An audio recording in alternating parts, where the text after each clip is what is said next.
everyone. It's a pleasure to be here.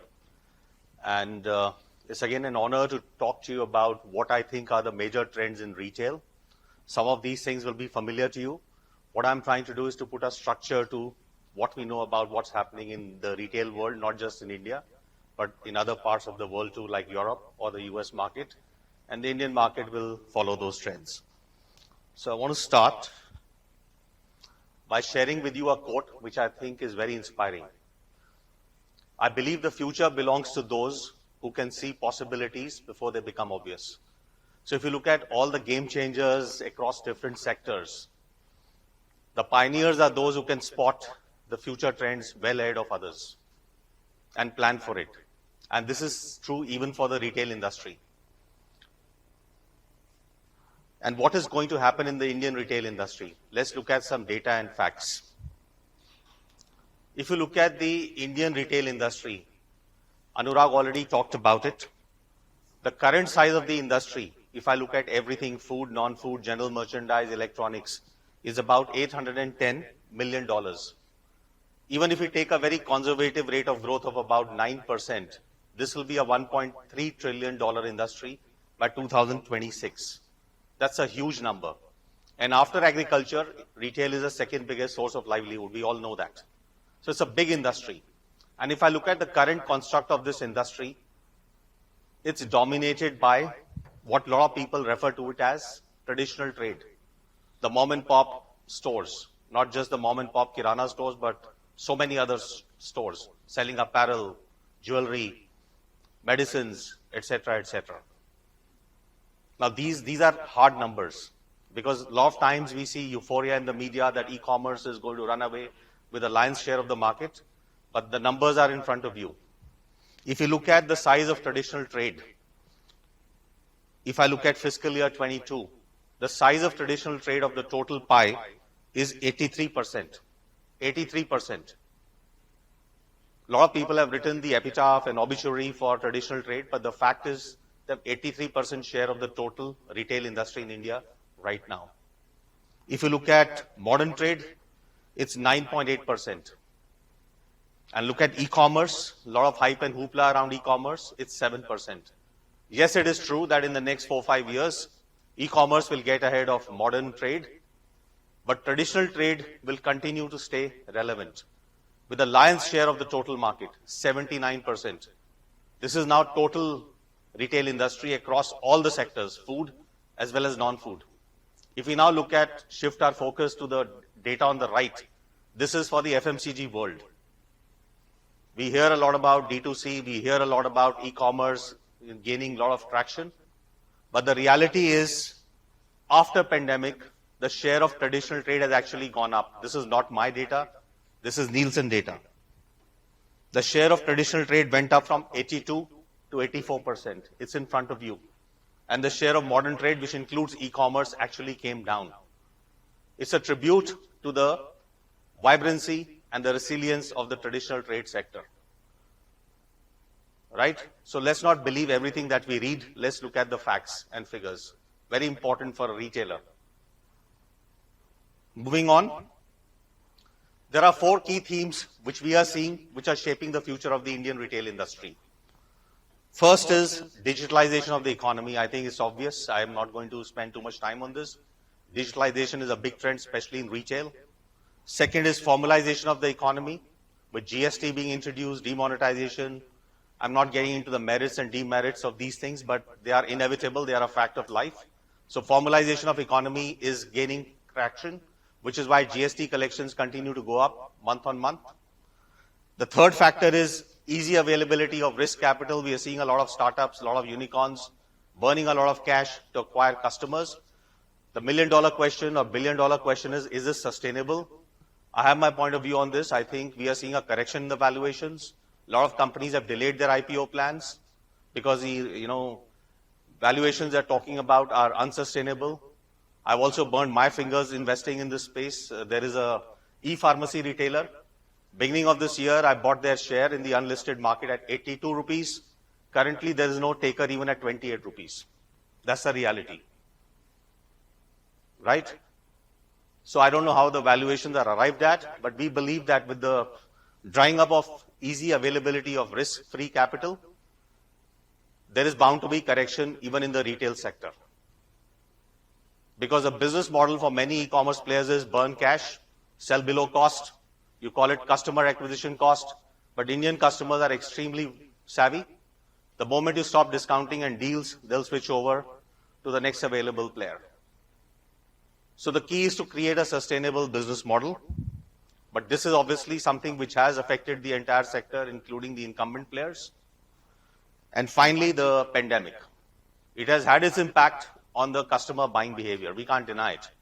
So while we are seeing a lot of shopping malls thronging with customers, but pandemic has had an impact on the shopping behavior, the consumption behavior of customers.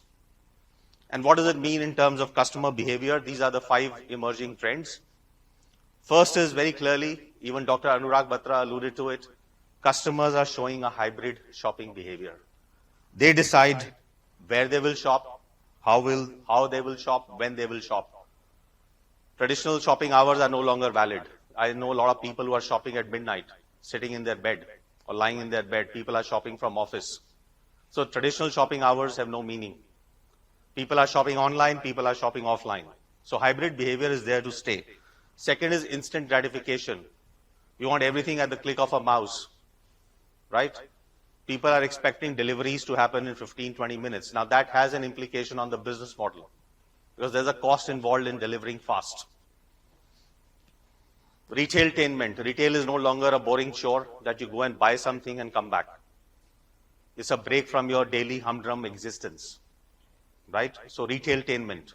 We heard about retail therapy. It's very much true, including in grocery shopping, which used to be a very boring thing at one point of time. One-stop shop. People are looking for a one-stop shop for everything, not just products, but also services. That's the reason Tata came out with this massive app, super app called Tata Neu. You can book your airline tickets, you can book the hotel, you can book a restaurant, you can order grocery, you can order medicines on one app, right? How you integrate all that is becoming a challenge, and many companies don't have the capabilities to play across this entire spectrum. So that's why the need for partnerships. And this is going to be a big trend going forward. And finally, Indian customers at the end of the day, we all know that, are value conscious. They're deal seekers. The moment the deals stop, they'll probably look at, the next possible options. In our business, which is B2B, I will say the shopkeepers are extremely smart. Unlike a B2C customer who will probably go to a D-Mart and finish the entire shopping there, a B2B customer like a Kirana store will look at the pricing that you have on your app or in the store, compare with competition, call up the distributor, call up the wholesaler, and buy only those articles where your prices are lower than competitors. This is not a behavior which a B2C shopper will exhibit. So customers are and will continue to be value conscious. And that's a very big thing. Moving on. So what do we need to do? And this is a very interesting quote from Mark Benioff. You must have heard about him, the founder of Salesforce. He says you need to get to the future ahead of your customer and be ready to greet them before they arrive. It's so true, even for our industry. So what do we need to do as retailers to stay relevant, given all these changes in the customer shopping and buying behavior? So first we talked about hybrid behavior. Customers decide where they shop, when they shop, how they shop, right? So for every retailer, it is very important to offer a seamless omni-channel shopping behavior. It's a non-negotiable. It's table stakes right now. And what does it mean? It means the future is phygital. You need a combination of physical and digital stores. Nykaa, which was a pure online beauty player, they have physical stores now, expanding their physical store footprint. Similarly, there are people who are having only physical stores going online. And that's the new reality. Nobody can escape from this. And of course, there are several examples. I used to work for Walmart. I worked in Walmart even in the US. It was far behind Amazon in terms of e-commerce. This holiday season, Thanksgiving, they probably were the best performing retailer during the Thanksgiving season, better than Amazon. Same with Amazon. They acquired Whole Foods in the US. Even in India, they have a partnership with more. Of course, there are FDI restrictions which are in place. Even my own organization, 30% of our business is now coming from e-commerce. Even in the B2B space, and you will think kiranas are probably laggards in terms of adopting digital. Answer is not. And the most evolved market in digital adoption, surprise, is not Bangalore for us, it's actually Punjab and UP, which shows that customers have become very savvy, very resilient, very agile. Moving on. This is an interesting data which is true for us, and I'm sure is true for everybody. Because everybody talks about why we should go omni-channel. But I will share with you very compelling data on why omni-channel makes sense for any retailer. So if you look at our business, if a customer is a pure offline customer, they're shopping 1.6 times a month. If they become online, pure online, the frequency goes up because of convenience factor. Very obvious, commonsensical. But the moment you look at a customer who's showing hybrid behavior, sometimes they come to the physical store, sometimes they're shopping online, the frequency jumps up significantly to 6.1 per month. Per month. Look at the huge jump. So there's a strong, tangible benefit of being omni-channel. And if you look at the sales, because we look at share of wallet of our customers, how much of, if they're buying 100 rupees, a kirana is buying 2 lakh rupees or 5 lakh rupees, how much of the shopping is happening with us, and how much from traditional retailers and distributors and so on, and competitors, we find a pure offline customer. If the index of what they buy is 100, obviously it jumps to almost 2 times when it becomes online, because of frequency going up due to convenience. But if they show hybrid behavior, the number is a whopping 7 times. So the clear business benefit we see with customers who exhibit omni-channel behavior. These are real numbers. We have seen them over the last 2 years. Moving on, let's talk about instant gratification. People are expecting 10-15 minutes delivery, but there are a lot of companies which have become bankrupt by doing this, right? There's an example of Blinkit, right? They got acquired by Zomato. I don't know how they're doing right now, but I have interviewed a lot of people from both Swiggy and other organizations who are in this business. The fact is, for every order, on every order, they're losing about 150 rupees. And the average order value, from what I recall, is about 350 rupees. That's why there's an article which came recently that people are trying to increase the order size. If on every 350 rupees of order, you're losing 150 bucks, I don't think it's a sustainable business model. But that's what is happening right now. Right? But interestingly, from customer standpoint, this is a requirement. And the other important thing which people forget is customers expect on time in full. All of you are from the retail industry, you know what OTIF is. They expect nothing less than 99% on time in full. If they place an order for 10 articles and 8 are there and 2 are missing, you lost that customer. So what does it mean for you? It means you need very agile and efficient supply chains. You need to have very sophisticated tools for demand forecasting, inventory tracking. You need to have micro-fulfillment centers and so on. And it all adds to the cost, which is why I shared with you the P&L, how it looks right now. So obviously it's going to be interesting, because in India we have seen, we have tried it. If you charge a premium for, or you have differential prices for delivery versus physical store, it doesn't work. Customers are so smart, they'll say, then I'll buy from the store. But in many other markets, like in Europe, we know, for instance, you can have higher pricing for delivery or home delivered orders. But people are willing to pay a premium. In India, as I said, customers are value conscious. They want the convenience of home delivery. They want delivery in 20 minutes, but they're not willing to pay a premium for it. You add a delivery fee, the orders will dry up. And that's an interesting model and challenge to deal with in the Indian market. And of course, there are 2 players left now which are still competing in this space. I know that some of them have also scaled down their operations because of the dynamics, the financial modeling that I shared with you. Because the other interesting thing which nobody talks about in India is the MRP challenge. In India is the only country, I think, apart from Pakistan, which has MRP printed on the pack. It's a legacy from the emergency days, but it is a very restrictive practice from the point of view of retailers. The balance of power in India, at least in food and grocery, is still with the manufacturers, the Unilevers and Nestle's of the world, which report big increases in profits every quarter because inflation increased prices 15-20%, reduce the pack size or reduce the quantity in the pack. But I think with consolidation happening in the Indian retail industry, the balance of power will shift from retail manufacturers to retailers. That's an interesting thing which is going to happen. And that will have a big impact on the overall profitability of the industry. One of the reasons why traditional trade is so big in the food and grocery space is because the suppliers have a vested interest in promoting traditional trade because they can dictate terms of trade to them. But with consolidation, it changes. Like I remember when I was in Walmart, I worked with Procter & Gamble and I worked with Walmart. Okay? So I know what these guys used to think when they used to come for these meetings. So for Walmart, P&G, Nestle, Coke, Pepsi, 20-25% of their global sales. So for a Coke, if 20% is coming from one customer, they can't do things that they can do with a small retailer. So the balance of power shifts. And we are sitting at the cusp of that change even in India. We are going to see consolidation. We'll have 3-4 big players and the balance of power will inevitably shift. And it will become a more fair play. So that's another interesting trend. Now coming to the next part, retailtainment. Obviously, customers want to be engaged through the entire shopping process. Right? We all know that. We are all retailers. We know how this is becoming more and more important. And there are people who are offering immersive shopping experience. There is augmented reality, virtual reality, gamification, all kinds of tools are being used. Right?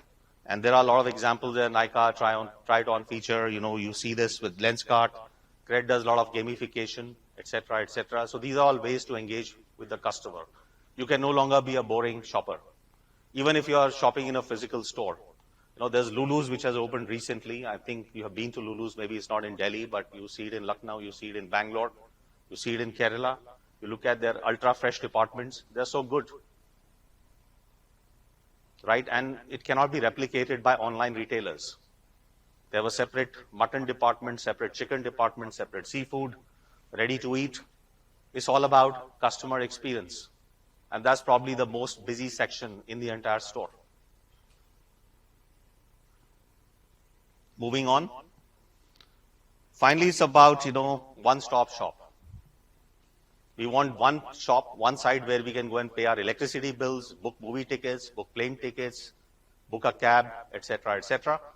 Obviously, the challenge is how do you make it work? Because there are a lot of retailers, recently there have been stories about Amazon shutting down some of these services which were no longer profitable, right? But on the other hand, you have Tata, which is expanding in this space with Tata Neu. Yes, there were a lot of initial, I will say the customer experience was not great. It used to take a lot of time. The app used to hang. But obviously, there have been fixes now. But this is the future. Being a one-stop shop, being a complete ecosystem player, right? And if you don't have all the capabilities yourself, what do? You do partnerships. That's why you see a lot of M&As happening in this space, right? People are even investing in logistics companies. People are investing in, back-end sourcing companies, etc. So it's not just about one-stop shop as far as front-end is concerned, but also partnerships at the back-end to make it a seamless experience for the customers. And the best example is Tata Neu. Amazon, in a way, is also trying to do that. Like you also have Amazon Video, Amazon Music, all those things are there, right? Because people want a one-stop shop for everything, not just products, but also services. And this is going to be a big trend going forward. Finally, Indian customers are value conscious. There is no denying this fact. They're looking for the best deals. That has been the acquisition model, customer acquisition model for most of the startups. For example, I know in food and grocery space, in FMCG world, there is a floor on pricing. The manufacturers control the pricing to some extent. You cannot drop the pricing below the floor. You do that, your supplies will be stopped. But what is interesting is, in commodities, there is no floor. People are selling sugar at 1 rupee a kg. People are selling onions at 1 rupee a kg to acquire customers. The moment you stop this promotion, customers also stop coming to your site. And there's been a lot of discussion around this fact, even with the Indian regulatory bodies, whether it's a restrictive trade practice, unfair trade practice. There's not even one player. I think there are very few players who make money in the Indian retail industry because of these. We are one of them. And there are a lot of big people who have invested behemoths, 7 billion, 8 billion, but still losing money because of what is happening. So there's going to be a shakeout. There's going to be a consolidation because customers are also becoming more and more demanding. So finally, at some point of time, we talk about investments will come in, but people will look at whether you have a runway for profitability. Many of the unicorns may disappear. Many more may come into this space. But I can tell you, we have a company called Udaan. They're having problems raising funding because the model was not sustainable. I'm buying something, rice at 50 kg, selling at 45. How long can I do that? So long it was somebody else's money which is being burnt, it's fine. Because what is retail? Retail is buying stuff and selling stuff. Many of the e-commerce companies, their USP is technology. But the core to retail is buying the right stuff at the right cost and selling the right stuff at the right price. If you don't get the basics right, you're in for trouble. Technology can help only up to a point. If you don't have the right stuff at the right cost, how can technology help you? That's so key.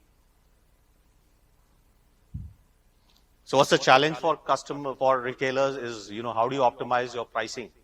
We need pricing tools so that we don't leave money on the table.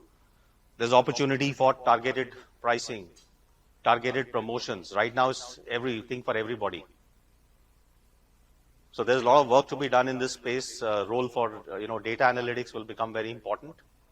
We do have customer-specific pricing in our industry for B2B, but I think in B2C it's not happening. So there's an opportunity to have targeted pricing for specific customer segments to optimize your return on investment. Right? We don't do elasticities across different segments. It's the same price for everyone. And then, of course, if you are going to be so sharp on pricing to cater to the value-conscious customers, you also need to run very efficient operations. Because a lot of companies, their costs are out of control. Employee cost, you poach people, 50% salary increases.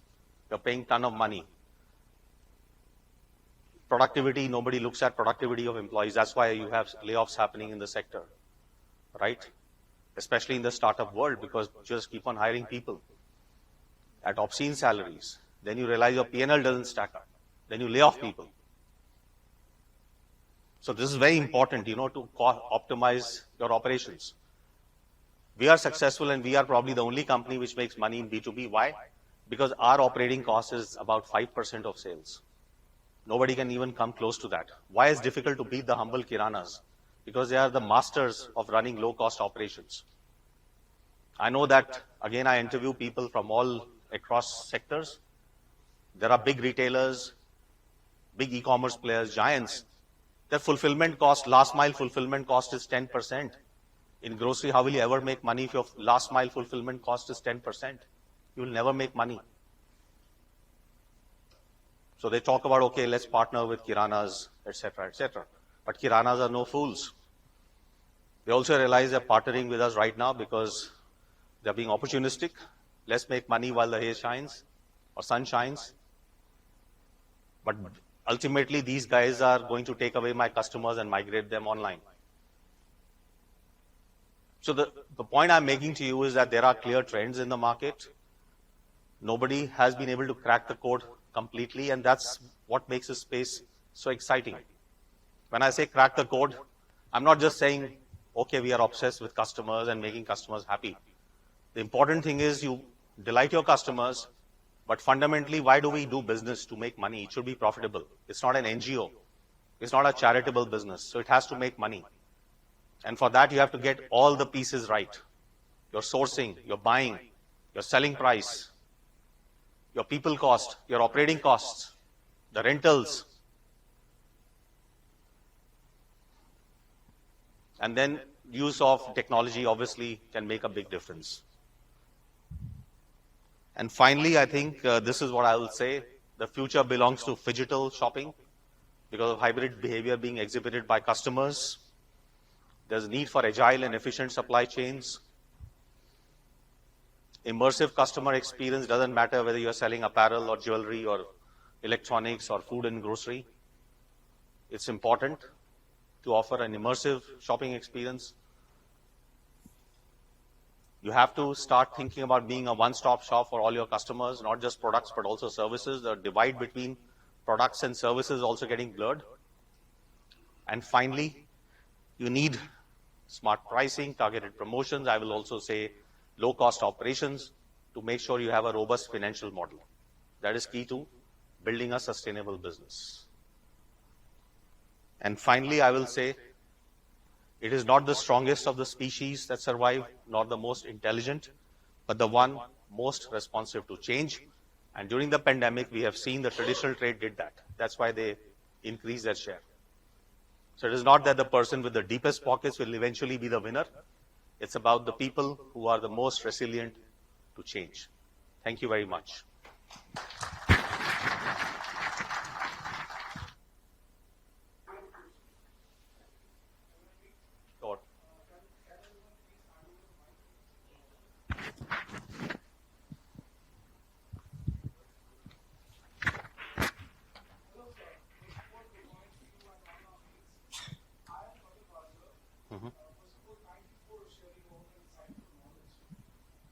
That was highly brilliant. I have two questions for you, sir. First is when you share the data. I'm so sorry, so we'll just take one because in the paucity of time. Okay. So the major question is that when today the customer journey is entirely unpredictable and even unimaginable, I would say, so how can we have the accuracy toward the forecasting methods so that the customer can be highly engaged and the company can also make the profits? So it is all about accuracy in the forecasting methods, please. Thanks. I will say that over a period of time, you build a robust database, and basis that you can improve your forecasting model. You cannot get it right. So a lot of retailers keep buffer inventory in their system to cater to the variations and fluctuations in customer demand. But if you are capturing that data and mining it properly, you can build a more robust model.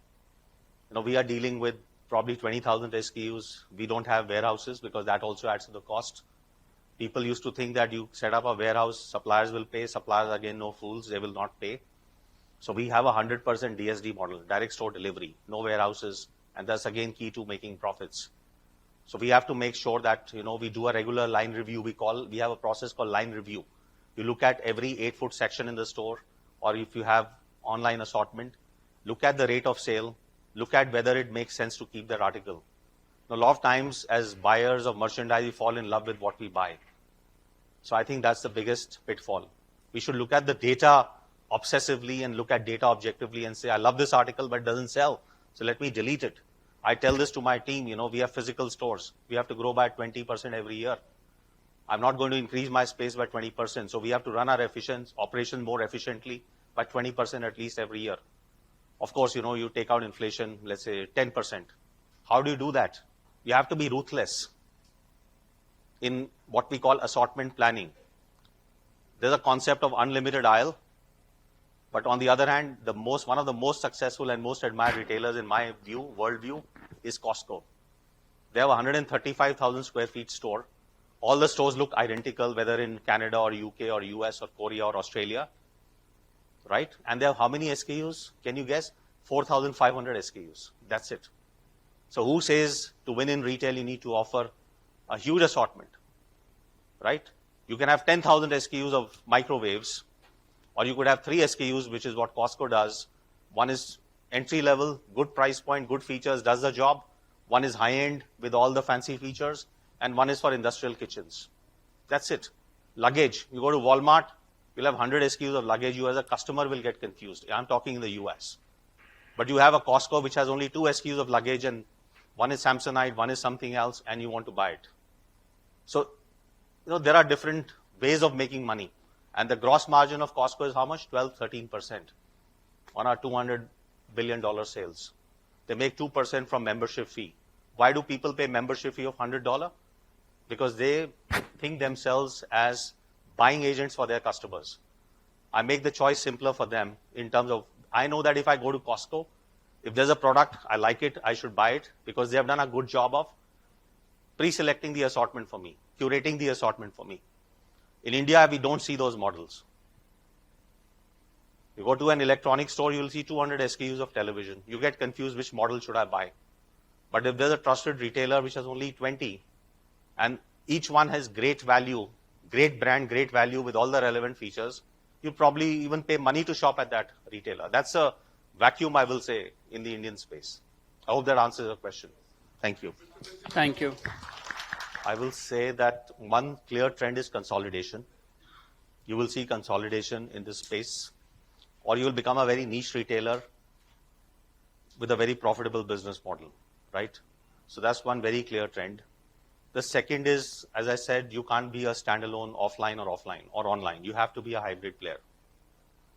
So these are two big things which I see. And finally, there'll be pressure on retailers to deliver profits.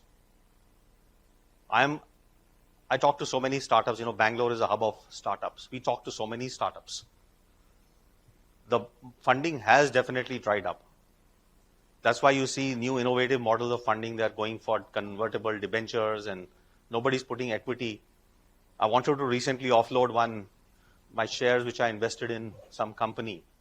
It's an interesting story. Some people who used to work for me in Metro, they set up a startup. They said, invest money. I said, it's hard-earned money. I will guide you, but I'm not going to put money. Then I discover in the press that they have a valuation of $500 million out of nothing. I put money. Last year, I put money in August. In January, they do another round of funding. $500 million has become 1.8 billion. I've never seen money multiply so fast, 3.3 times in 6 months. I don't think there's any investment which is probably going to beat that. Then I said, okay, now I have a need. I want to liquidate this money. January, when they raised the last round, there are a lot of takers. Now I want to liquidate. There are no buyers. So that valuation of 1.8 is a myth because there is no liquidity. Because I do investments in, AIF funds and direct equity of unlisted companies. I gave you the example of this company. It's PharmEasy. 72 rupees. They said it's a great deal. It was 140. Right now, the price in the gray market is 28 rupees. And again, there are no takers. So ultimately, people who will have a profitable model will be the ones which will emerge victorious in this. I think they will survive. Because they have mastered the art of running low-cost operations. They don't pay the rent, or it's an old rental property, right?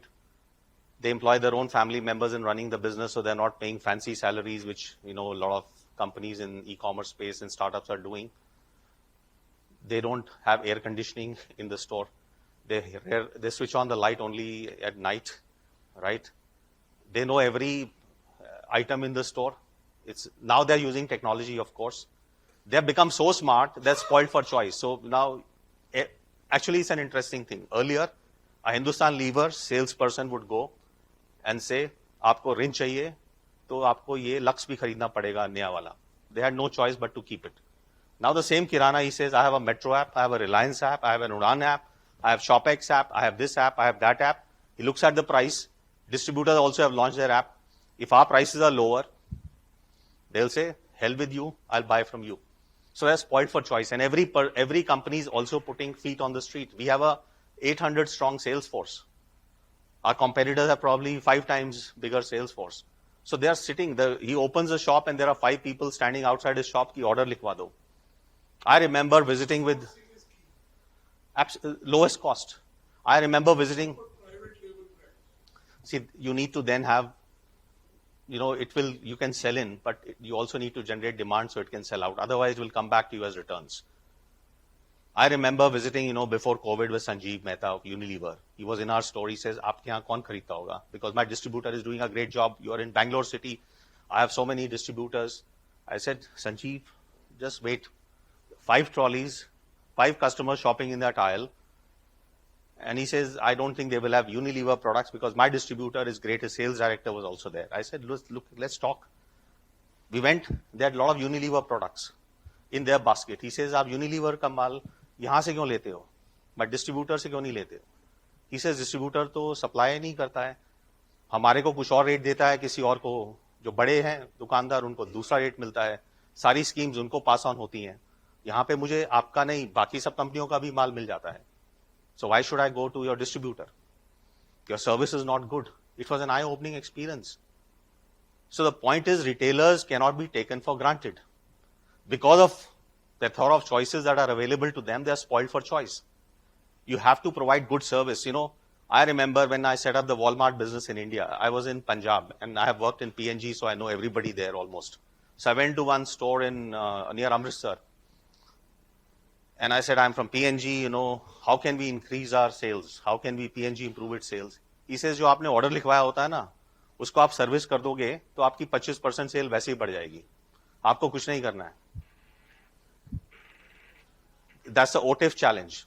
Even for us, a $1 billion business, we are doing 1,500 or 1,200 crore with Unilever. Our fill rates are what? You know what? 60s, 70s. If I have to offer 90% plus to my customers, I have to keep excess inventory. But with scale, you can probably, you know, right now you pay in 2 weeks, you'll carry 4 weeks of inventory. So his net working capital is negative for them, and you know it's a loss for us. We are funding that, their business in a way. But it will change with consolidation and scale. So thank you very much. Thank you so much, sir. Thank you.